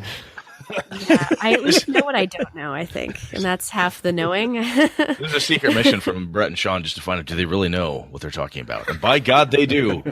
No, this is cool. This actually, honestly, I think unless I'll give you guys a chance if you got anything else you want to throw out there, but talking to both of you, this had the same effect as when I talked to Jen Brinkman and even Ron Blessing and Christian Serrano around Savage Worlds. It makes the system more interesting to me to talk to people in this type of format where you're like, hey, Brett, dude, this is really cool, and here's why. I'm like, wow, Darcy, that sounds really fun. She's like, oh, my God, this is so fun. Because if I read a sales pitch on a website or anything like that, I'm like, yeah, blah, blah, blah, sales pitch, blah, blah. Yeah, I agree. But listening to people who are passionate about a game system like this is way cooler. So thank you both. This is really good. Yeah. And the fact that, we do like live in the same state, I should probably just run this for you guys someday. There you go. Yeah, I think we're going to have to do that. Whoa. We're going to be up in Wausau next weekend, actually. I would say my only last point is that like we haven't done the settings justice, and the settings are killer. They're so good. So if they, if one speaks to you, definitely go check it out. Great art and great writing and just rich settings. I think a lot of people would, they talk about Monte, and regardless of what we think about the mechanics or not and the rules system, but they always say Monte always does a bang up job on settings and flavor for sure. So they're no joke either. I mean, they're big books and they're very lush. Laid out very well. Yes, very lush and done very well. So could certainly give them kudos for that, no question. Mm-hmm. Troy, do you have any last bits you want to make sure we talk about or mention? I I don't think so. I mean, I think that we covered it really well. You know, we talked a lot about the mechanics, you know, and stuff. And yeah, just to echo what Darcy said, there's a lot of great fluff. I will say that, and having a younger daughter who is starting to play games, I've come to appreciate even more that, all of the Monte Cook Games books are very inclusive. They definitely use a lot of examples, both in the he and the she and the they. And I just think it's great, all of the time that they take to do that type of thing right within all of their fiction as well. That's a very good point. When I got to see them at their, well, Troy, you were there at when Monty and they had their the What's New with Monte Cook Games. Just listening to them interacting with the people in the audience, and how they just answered all the questions. Everyone was treated evenly and fairly, and they really were very great people to listen to and interact with. And it really shines through, even in something as mundane as the Cypher System rulebook. It makes you feel like, yeah, I can play this. I don't have to be, you know, I don't have to be a white guy out of the Midwest to play this game. I could be anybody and I could play this game, which is really cool because there's so many great gamers out there. And to take that extra step to make sure that everybody feels welcome in the system, in the world is awesome. I think it goes a long way. Absolutely does. Yep, absolutely. Yeah, and we're trying to cover one game in like less than an hour, and you guys have a podcast dedicated to it. I mean, so, you know, for those that have listened, we've really gotten the kind of into the gist of things, but surely just touched kind of the surface, really. Yeah, absolutely. Some of these topics we talked about, like ciphers and GM intrusions, we do whole shows on. Yeah, but what I like is like the concept is usually pretty small and graspable. So it's, you don't have to do a lot of upfront labor as a GM to learn to run it, I don't think. We get into the nitty gritty and advice and ways to make it interesting once you've mastered the basics, but it's pretty accessible. Mm-hmm. Well, excellent. Yeah, let's get into die roll, shall we? All right. So die roll, 2 to 4 miscellaneous points of gaming and geekery or inspiration we want to share with everybody. Brett's got one. I've got a few. We've given Troy and Darcy a few. Brett, go ahead. Yep. So the only one I could come up with, between being sick last week and gaming all this last weekend, I just want to mention out that the Streets of Avalon actual play podcast that Chris Nizak, Tom Flanagan, Emily, and Kevin are doing, the latest episode is up, and that was kind of fun. So just a link in the show notes to that, because I know not everybody follows us on the other social media feeds. So just one more chance to let people know that's out there. So that was kind of cool. Now that is not the finale. Is it? No, it is not. No, there's more to come. Okay. Kevin murdered some people, lit a big fire, and then then it ended on a really nice little section. So it was it's getting good. I like it. I've heard there's compliments on Twitter, Brett, that you're not always involved with, because Brett doesn't monitor the Gaming and BS Twitter feed, and I do. And so every once in a while, somebody will comment about how they're really enjoying that live actual play, or not live, but actual play, oh, Brett. Cool. I don't know if you're aware. I am not. That's nice. Yeah. So I will just put out a couple or a few points that I have. Cypher Speak, I'm going to just sandbag that one. Podcast dedicated to the Cypher System, starring Troy and Darcy. Link in the show notes. Check them out. If any of the things that we mentioned intrigues you just a hair, go over to their podcast and certainly get into the details about some of the things we spoke about. And I've listened to it, and Darcy and Troy, I like the show a lot. I think you guys do a really good job grabbing onto the topic, like ciphers and stuff. I learned a lot listening to that one. So when I asked the questions here, I'm like, well, I hope they say the same. Oh, yeah, they said the thing. They said the thing, So it was, you guys have grabbed some of they're not hard concepts, but they're different, at least in Brett's, grognard brain. They're a little hard, so I get a hold of it. And listening to you guys talk it through the way you do has made it more accessible for even an old guy like me. So thank you very much. I really appreciate it. Thank you. All right, number 2, Bloodlines and Black Magic by Storm Bunny Studios is a modern supernatural campaign setting designed to be forward compatible with a Pathfinder RPG. Uses classes from the Advanced Class Guide and Occult Adventures, shaping them to fit a darker modern world. So they currently have a Kickstarter going on. The individual that introduced the show, Eric Frankhouse, is included or involved in that Kickstarter. It's happening now April 4th when the show drops and wraps up April 15th. So make sure you go out and check out that Kickstarter if you'd like to get into some of the occult adventures in a darker modern world using Pathfinder RPG rules. Yeah, Frank House has been, he's a 2-time Iron GM. He's been a friend of the show and of Sean and I for a number of years now. He's a good guy. When he brought it to our attention, we thought, hey, we got to at least give him a little shout out here. Mm-hmm. So good work, guys. And it is fully funded. Yes. It is fully funded. Yep. As of this recording. So that's good. They'll be moving forward with that. Number 3 from Matt Bonehoff, listener. Here's a news article that has all the indications of an adventure. A lost civilization so ancient has no name. A legend of a city abandoned after it was cursed. Flesh-eating parasite contacted by the archaeologists who found it. Awesome. What else might your players dig up in the city of the monkey god? So there's an actual news story about that and the archaeology finding, and use that for some plot incentive there. So that's all I've got. Darcy, some of these I put in there, but I figured we didn't get into them, but you could certainly comment on some of those. Yeah, definitely. So I should start by saying there's a nice Cypher System homepage that will be linked in the show notes. And so there's some little pages to get you sort of up to speed on what we got into in this episode. And they've got a lot of nice bits of art too, to sort of like, the Cypher System rulebook is great for referencing at the table and things, but it's also got some delicious art that is inspiring. Like, I want to play those games, right? So that's a good place to go for, finding the sort of more on the basics of, do I want to get into the Cypher System or not? So that's cypher-system.com. All right, Troy.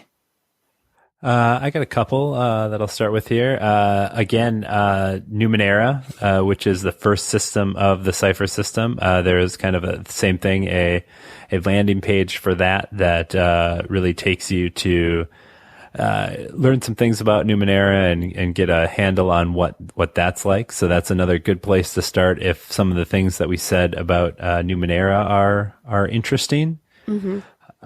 Another one that I have contributed to a little bit, but a lot of cool people from our community have definitely done a whole lot more, is the Cyphercaster magazine.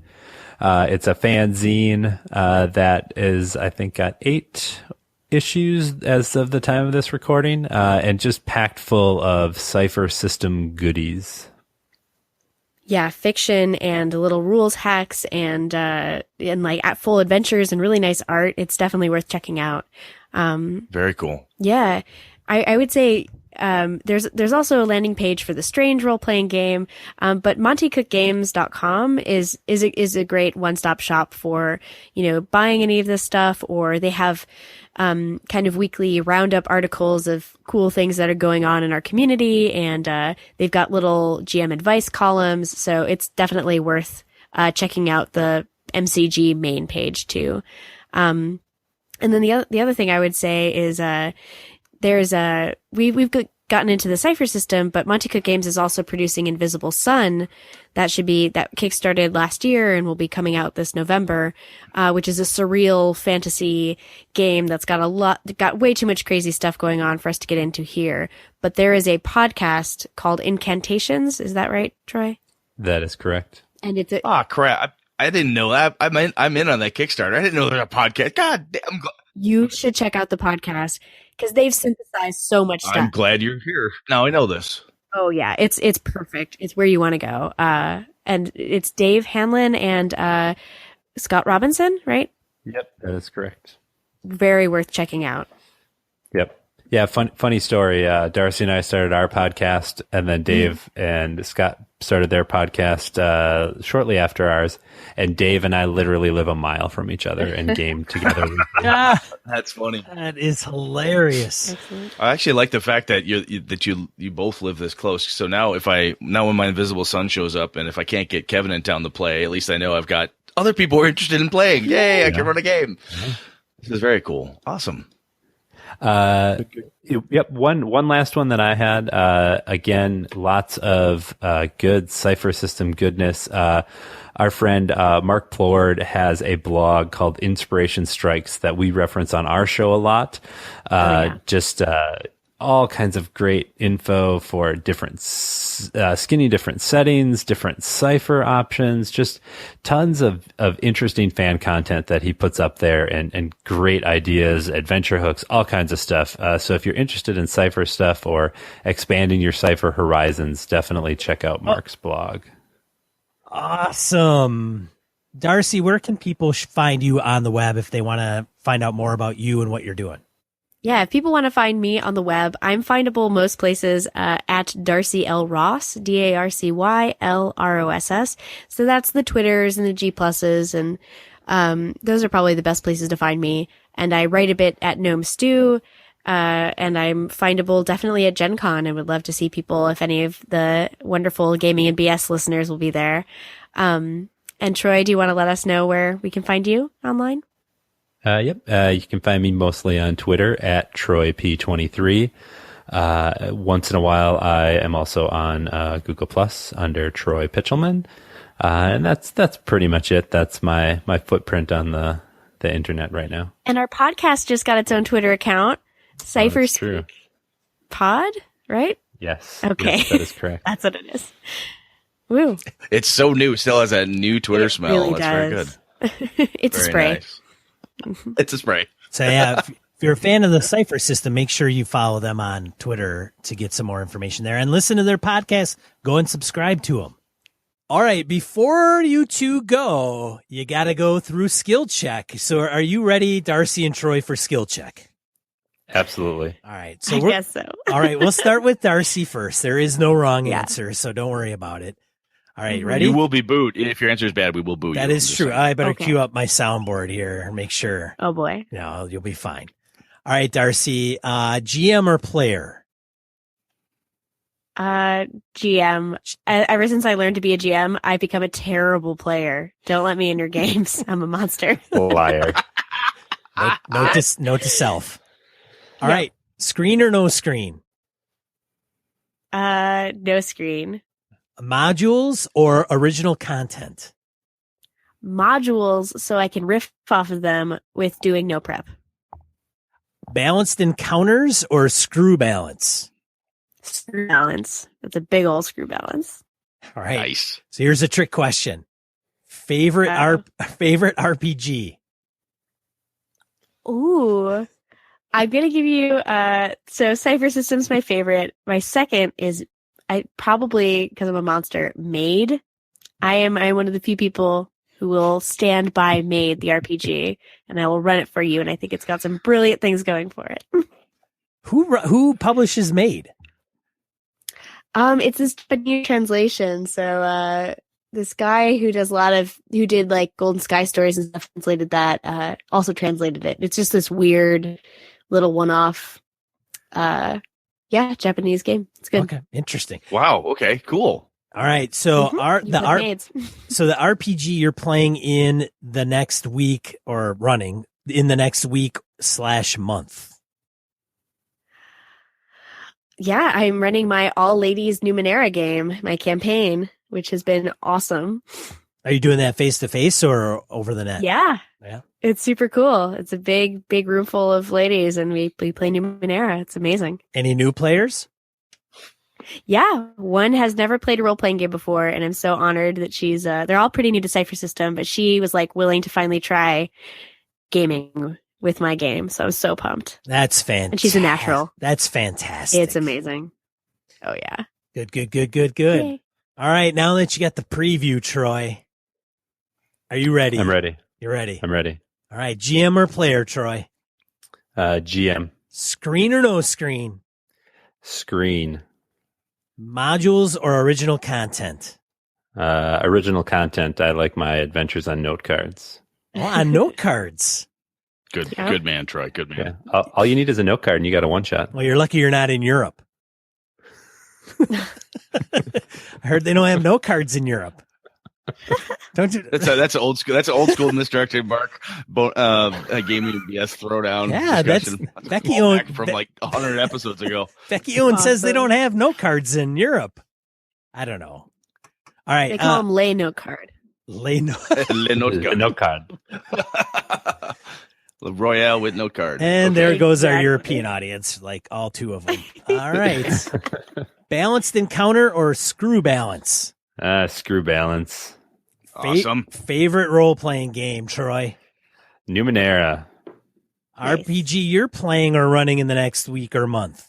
I am playing D&D 5e Primeval Thule, and I am running Star Wars Edge of the Empire. Yay. Very cool. So How do you like Primeval Thule? We're just starting, but it's pretty savage. Very cool. So Very cool. It seems like it'll be fun. So you're playing in Edge of the Empire? No, I'm running Edge of the Empire. I'm playing in Primeval Thule. So are you in running Star Wars? Are you doing modules or are you doing all just whatever you're coming up with? I've done most of my own stuff. I did throw in the Jewel of Yavin as I was going along, but kind of around my own storyline. Brett knows about the Jewel Yavin, don't you, Brett? Yes, I did. Yeah, I blew something up around the Jewel of Yavin. All hell broke loose. There you go. Yeah, all hell broke loose at the end of that one for those guys. Yes, Troy. it did. Mhm. Yeah. Oh yeah, there was plenty of explosions and running away from Bespin for my players as well. Nice. Excellent. Okay. Well, thanks for playing Skill Check. No problem. Thank you. Sweet. All right, so that wraps it up. I wanted to thank Sarah Nomus for the review on iTunes, Brett. We got one from them. Oh, very nice. Thank you. And then, of course, as always, sponsored by Gamehole Con, a gaming convention in November. Get your ass to Gamehole Con. It's the first weekend. Get over to GameholeCon.com for more information. Thanks for joining us. Next week when we talk about... Brett, what are we talking about next week? I don't know, man. I just got back. We'll figure it out. I'm not quite sure. After this one, I might have some other stuff to talk about. This is giving me some good inspiration here myself. So anyway, we'll come up with something cool. I'll tell you that. How about that? That's as good as it gets. Every week I ask Brett that same question. Every week he can count on it. Take over the world. Yeah, that's how I should start doing that one. Pinky in the brain. That's what I should do. Exactly. Totally. Again, thank you so much for Darcy and Troy for joining us. Thank you so much for getting into the nitty gritty with us. We appreciate it. Yes, thank you. Yeah, this was fun, Troy and Darcy. Thank you. This is awesome. Well, this is another episode of Gaming and BS. I'm one of your host, Sean. And I'm Brett. Good night and good game and all.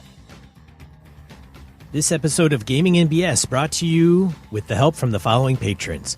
Christian Sexy Voice Serrano, Kevin Lovecraft, Joe Swick, Brett's Biggest Fan, Jeff Rademacher, Forrest DeGary, Mark Anthony Benedetti, Eric Jeppesen, Andy Hall, Sean Nicholson, Tim Jensen, Chris Steele, Knights of the Night Crew, Palladian, Jason Blaylock, Remy Bilodeau, Jason Hobbs, Wayne Humphrey, James Carpio, Not Caprio, Pure Mongrel, Lord Tentacle, Corey Johnston, Eric Tankar, Brandon Barnes, Mark Tasaka, Brett Pazinski, Tim Shorts, Chad Knight, Dan LaValle, C.W. Mellencamp, Nicholas Abruzzo, Victor Wyatt, Craig Huber, Eli Kurtz, The Lost Sailor, Graham Minor, Todd McGowan, Roger Braslett, Misdirected Mark Productions, Old School DM, Jason, Christopher Gray, the Tabletop Game Talk Podcast, Stefan Dragonspawn, Evan Harrison Cass, Finolf, Ray Otis, Mirko Froelich, Eileen Barnes, Tony Sugarloaf Baker, Jared Rasher, Jared Lytle, Todd Crapper, Michael Parker, Jim Fitzpatrick, Michael Drescher, and With Static. For the cost of a coffee shop coffee, you can support the show for an entire month. Consider going over to gamingandbs.com/Patreon. That's Patreon. Thank you, patrons. Thank you, listeners. This has been a Litterbox Studio production.